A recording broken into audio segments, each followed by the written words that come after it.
Supermarkets like this one in San Francisco are home to a new breed of 21st century tracking device.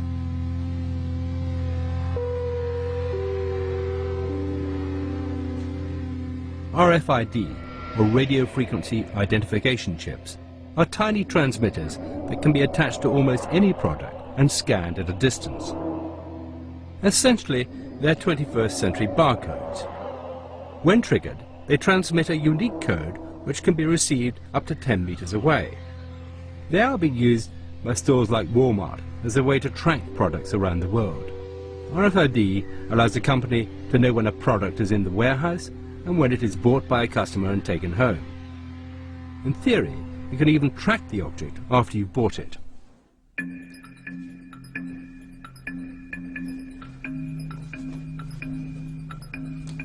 But yet again, I can see these seemingly harmless technologies that are supposed to make life more efficient becoming subject to the laws of function creep. An American company called VeriChip has taken this same RFID technology and is implanting the chip in humans.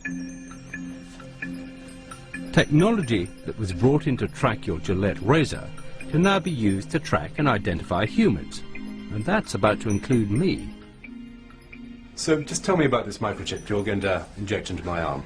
Yes, it's a first and only FDA-approved microchip to implant in humans. Yes. It uses RFID, radio frequency identification technology. Yeah. But the real purpose of this is it's a link to your personal and medical information on a secure website.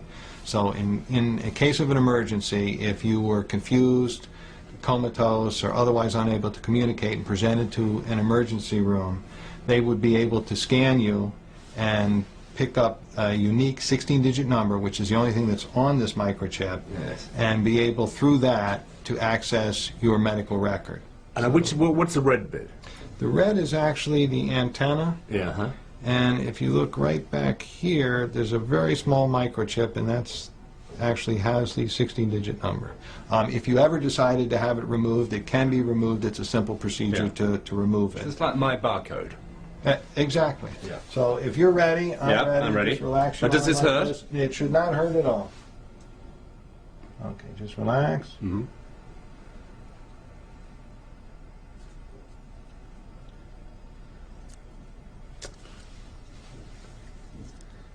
We are all done. I'm just going to now just double check and make sure it's working before I let you out of here. And you heard the beep. Yes, I recognize the last the few same digits. number. Yes, well, I don't recognize the whole number, but the last 4 digits are right. Yes. Right, and that's the same number that we have on here, which is the same number that we put in. So that's me. That's you now. Here actually corresponds to this number. This number VeriChip has huge ambitions for their product, which was originally designed to tag pets. The CEO of VeriChip recently promoted the idea that all migrant workers be chipped, and it has also been suggested that the entire US military receive implants.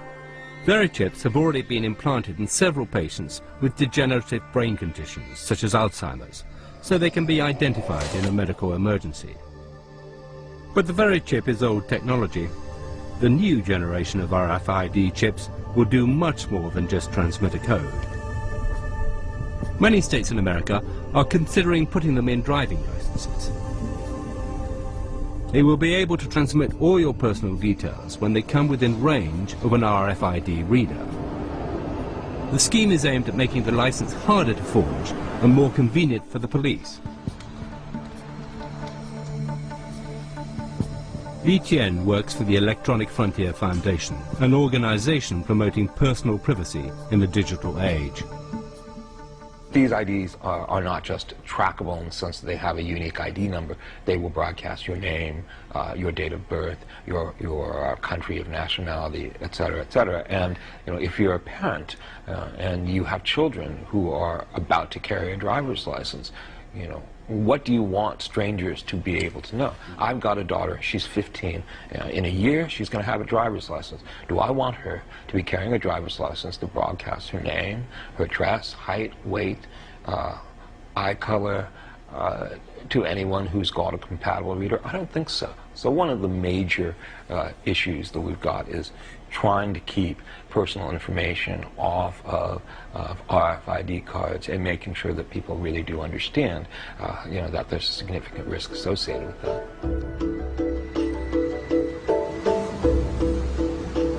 People's faith in this one tiny piece of technology, the RFID chip, is amazing.